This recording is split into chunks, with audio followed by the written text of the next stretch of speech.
नमस्कार,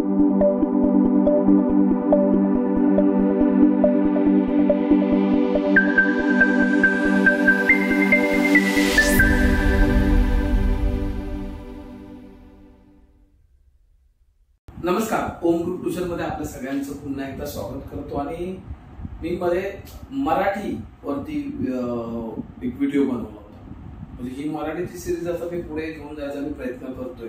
म्हणजे त्याच्यामध्ये आपण थोडंसं व्याकरण जे पहिलं आहे, आपली भाषा आहे असं आपण मानतोय आणि आता त्याच्यासाठी मोठ्या प्रमाणात त्याची जरा जागृती पण होते या विषयाची, आपल्या भाषेची. तर मग ती भाषा जी आहे आपली मराठी भाषा, ही आपण पण थोडी, आपण मराठी माणूस आहे तर आपल्याला पण आपल्या भाषेबद्दल जसा अभिमान आहे, आता आपण बघतोय अभिमान आहे, बरोबर आहे, तो उपळून पण आलेला आहे. पण त्या भाषेबद्दल आपल्याला थोडीफार का होईना पण जरा डिटेल मध्ये माहिती पाहिजे, थोडीशी तोडकी मोडकी का होईना पण ते आपण समजून घ्यायचा प्रयत्न करू. थोडस डिटेल लक्षात आलं का? थोडस डिटेल तो मी प्रयत्न करतोय, तर तुम्ही जरा त्याच्यावर लक्ष दिला तर बरोबर. तर बघा, पहिलं म्हणजे काय माहितीये की आपल्या भाषेमध्ये स्वर आहे, स्वर, स्वरादी आणि व्यंजन, बरोबर. ह्या सगळे मिळून एकत्र मग ते त्याचे अक्षर तयार होतात, अक्षरांपासून शब्द बनतात, शब्दांपासून वाक्य बनतात, बरोबर. आणि मग ती आमची भाषा मोठी. तसंच इथे आता मी तुम्हाला पहिलं त्या स्वरांबद्दल थोडीशी आज माहिती देणार आहे. स्वर आपल्या याच्या मराठी भाषेमध्ये स्वर, तर पहिल्या आपल्या मराठी भाषेमध्ये 12 स्वर होते. आता 2 ऍड झालेले, वाढलेले, लक्षात. तर बघा आता ते जे स्वर आहेत ते मी तुम्हाला पहिले ते मी लिहून ठेवलेले आहेत, बरोबर. स्वर तर अ, आ, ई, उ, ऊ, रू, लू, ए, बघा, ऐ, ओ, आ, औ. आणि 2 आहेत स्वरादी, 2 स्वरादी आहेत, म्हणजे स्वरादी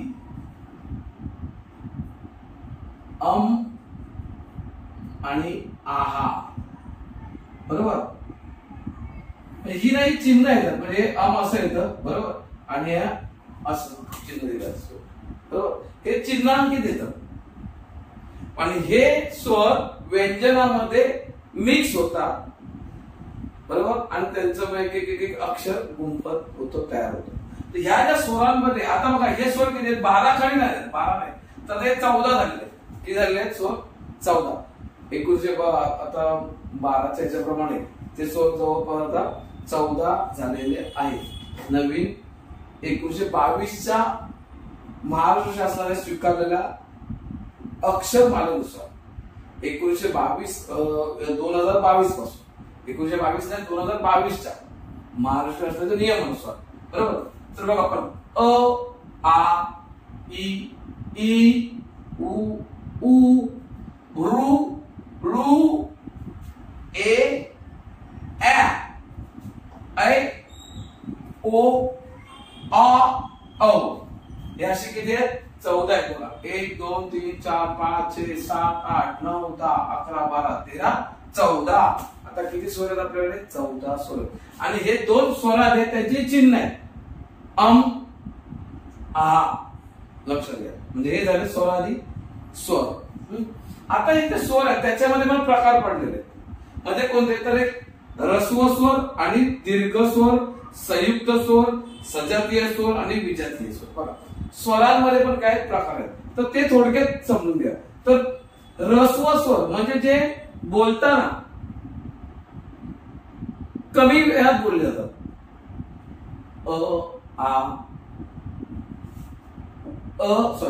अ, ई, उ, रू, लू, बरोबर. हे बोलताना कमी वेळ लागतो, पटकन बोलले जातात. तसं दीर्घ स्वरामध्ये काय होतं बघा, ऱ्हस्व स्वरामध्ये ई, उ, रू, लू हे कमी वेळात, तर दीर्घामध्ये आ, ई, उ, ए, ऐ, ओ औ. हे बोलताना पण थोडे दीर्घ असे ओढले जातात बोलताना, म्हणून ना दीर्घ स्वर असं म्हटलेलं आहे. त्याच्यानंतर संयुक्त स्वर. संयुक्त स्वर म्हणजे काय? एक स्वर हा दोन दुसऱ्या स्वरांमध्ये बनलेला आहे. उदाहरणार्थ बघा, हा जो ए, हा ए आहे, हा ए बनताना ए आ त्याच्यामध्ये अ अधिक ई आलेली आहे. हा जो ए आहे बघा, लक्षात घ्या, आपण म्हणतो की माझी भाषा, माझी भाषा, तर माझी भाषा किती डिटेल आहे हे पण मला माहित पाहिजे.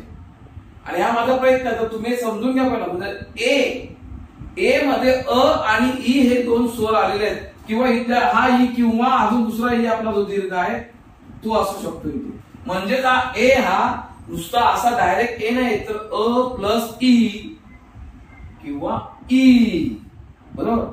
नंतर ऐ, हा जो ऐ आहे बघा, ऐ कसा आ, त्याच्यामध्ये कोणता स्वर आला? आ अधिक ई किंवा दीर्घ ई.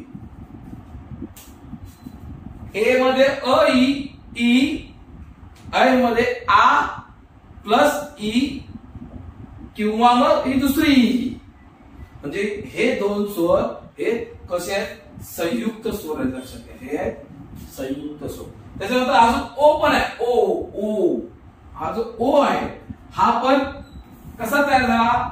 ओ अ अधिक उ, अ अधिक उ किंवा महादीर्घ उ.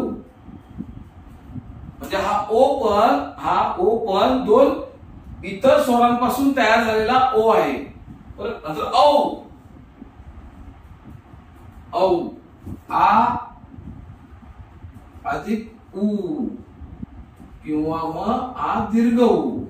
म्हणजे ओ औ, ए ऐ ओ औ हे कसे स्वर आहेत? दीर्घ स्वर आहेत. संयुक्त स्वर आहेत. कसे आहेत? संयुक्त स्वर आहेत. बघा कोणकोणते प्रकार सांगितले? एक ऱ्हस्व स्वर, दीर्घ स्वर, संयुक्त स्वर.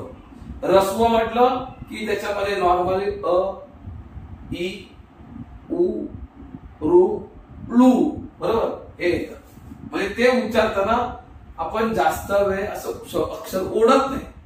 पण दीर्घ स्वर म्हणतो तेव्हा आ ई म्हणजे ऱ्हस्व ई, ऱ्हस्व उ, ए ऐ ओ औ हे स्वर येतात. नंतर संयुक्त मध्ये ए कसा बनला? अ अधिक ई, ऐ आ अधिक ई. मग ही दोघांपैकी कोणती पण, बरोबर. नंतर मग ओ अ अधिक उ, औ आ अधिक उ हे असे बनलेले आहेत हे संयुक्त स्वर. नंतर सजातीय स्वर. सजातीय म्हणजे एका ह्याच्यामध्ये लयमध्ये अ आ ई उ उ हे सजातीय. अ आ ई उ उ सजातीय म्हणजे एका लयमध्ये येतात. तर विजातीय स्वर आहे अ ई अ आ नाही, अ ई अ उ. म्हणजे याच्यामध्ये काय होतंय? उच्चार बदलतो. म्हणजे विजातीय ई ए उ ए अ रू अशा पद्धतीने जे येतात ते आहेत विजातीय स्वर. म्हणजे ऱ्हस्व स्वर, दीर्घ स्वर, संयुक्त स्वर, सजातीय स्वर आणि विजातीय स्वर अशा पद्धतीने स्वरांचे हे 5 प्रकार तुम्हाला मी ते समजावून सांगितलेले आहेत. लक्षात घ्या. आणि आ ही दोन स्वरात आहेत, ही चिन्ह आहेत, यांचा आपण वापर करतो, बरोबर. तो वापर पुढे आपल्याला माहित जाईलच, बरोबर.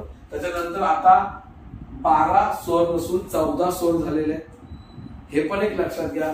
जी मुलं, लक्षात घ्या, हे शिकण्यामागचा अजून एक विषयाची स्पर्धा परीक्षांना मुलं बसतात. स्पर्धा परीक्षांना मुलं बसतात, त्यांनी ह्याचा अभ्यास जर केला तर त्याचा त्यांना खूप फायदा होईल. समजलं का?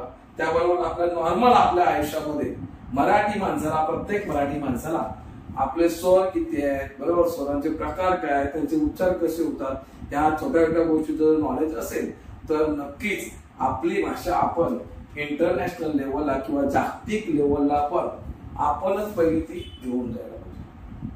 आणि तेव्हाच मग आपण आपल्या भाषेबद्दल गर्व अभिमान मानला पाहिजे, बांधला पाहिजे मनात. आणि ते बांधताना आपण मला माझ्या भाषेचा गर्व आहे असं म्हणजे तेव्हा मला माझी भाषा चांगली येते का हे पण मला पहिला समजून घेतलं. आणि त्यासाठी आम्ही प्रयत्न करतोय. तर तुम्ही हे समजून घ्या, हा व्हिडिओ बघा, चांगला समजवा आपल्या नातेवाईकांपर्यंत किंवा आपल्या मुला मित्रांच्या पाठवा, त्यांना समजवा. बरोबर. आणि ह्याच्यामध्ये अजून डिटेल अभ्यास करायचा असेल तर तुम्ही मार्केटमध्ये मोरा लँग्वेजचं पुस्तक आहे, डिटेल ग्रामर आहे, ते घ्या, समजून घ्या. बरोबर. बऱ्याचशे ग्रामरची पुस्तकं आहेत, त्यातून त्याचा अभ्यास करा. जर तुम्हाला व्हिडिओ हा आवडला असेल तर तुम्ही नक्की लाईक करा, शेअर करा आणि सबस्क्राईब करा. धन्यवाद.